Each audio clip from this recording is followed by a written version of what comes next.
Nelson Mandela once said, "Sports have the power to change the world. It has the power to inspire, it has the power to unite people in a way that little else does. It speaks to youth in a language they understand. Sports can create hope where once there was only despair. It is more powerful than governments in breaking down racial barriers. It laughs in the faces of all types of discrimination." With that being said and done, whether it may be playing games in front of one's town home or taking it to the national level, games and sports have the power to actually unify individuals. And Bengaluru, commonly known as Bangalore in the past, is one such city. Cricket, a game filled with tradition and rich history, a game that unifies the whole country as one, a game loved and aspired by all, is the oldest and most popular sport played in Bengaluru, India.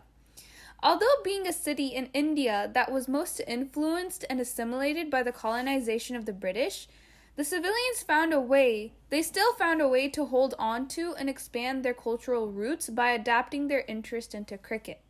Cricket involves two teams with 11 players on each side. The captain who wins the toss decides whether his team bats or bowls first. If they bat first, their aim is to score a lot of runs and make sure the other team does not reach that score. Among many other rules and regulations, of course, it's also commonly known as a sport being similar to baseball, here played in America. Amidst the emerging urbanization of the city, the first national level cricket team was actually established in 1973 in Bengaluru called the Mysore Cricket Team, now commonly known as the Karnataka Cricket Team. Although they started off with rough beginnings, things started to become settled as time went on, and they finally adopted a home ground stadium in the late 70s called the Chinnaswamy Stadium. The most popular player among the team, who was also the representative of the city, was Manish Krishnanand Pandey, who was an international cricketer and was primarily a right-handed middle-order batsman representing Karnataka in their domestic cricket. With the title of the captain, he was actually a really well-known and reputed personality in the city, and is still well-known today, as there are many institutions and foundations built upon his name. While the sport was merely being initiated, it particularly gauged a lot of interest by the city and the state of Karnataka because it was also being picked up by many more cities throughout the country, and mostly because it was the only English-founded sport that the Indian citizens felt that they connected to. Cricket became the symbol of unity and oneness of the country during Imperial India, in compliance to many other third world countries and cities. And talking about third world countries and cities, we have a representative of Baghdad here today in the show History of the Day, as well as a complete contrary, New Orleans. You will hear me being featured as a guest on the show. See you after the break. My name is Rajpreet Judge. And my name is Kimberly. And my name is Simran. Did you know, Rajpreet, the Mysore cricket team captain Manish Patel just won the Top Order Batsman Award? His fans are going crazy. Actually, Simran, I don't know because nobody keeps up with cricket. Am I right, Kimberly? Yeah, who cares about cricket? Boxing is where it's at. Like, who doesn't know about Floyd Mayweather? Someone that doesn't keep up with sports, that's who. Wow, guys, come on. Clearly, y'all don't keep up with the Eastern world sports. Cricket is a common and widely played sport in not only Bengaluru, India, but other countries as well.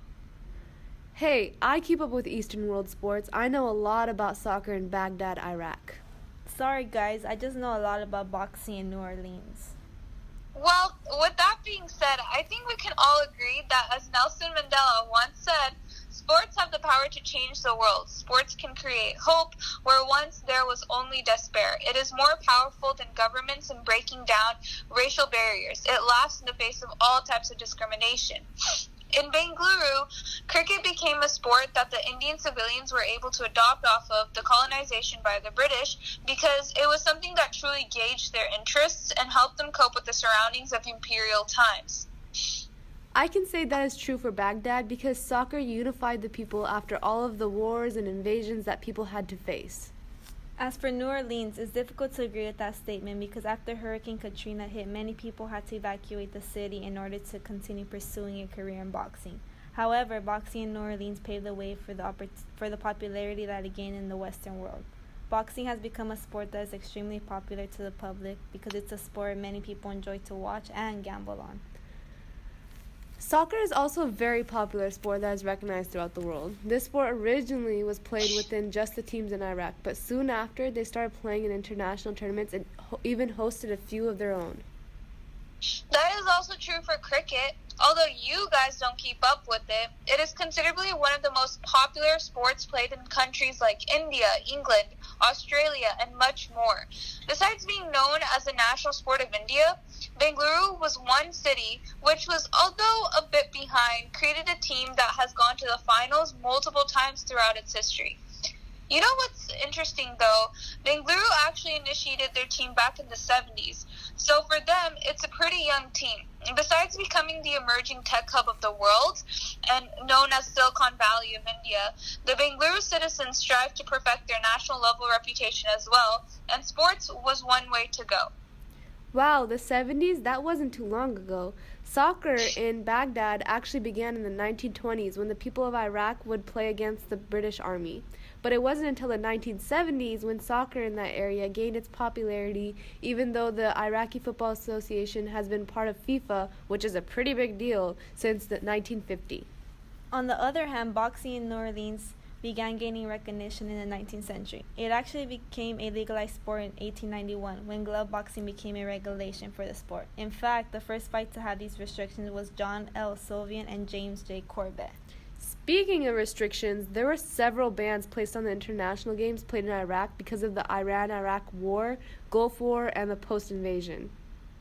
You know, you guys have made a really great point. All these sports also have a factor of segregation and discrimination as a common ground. Because if you think about it, even today, cricket has no representation of a women's team, although it is something that the International Cricket League has been considering for a while now.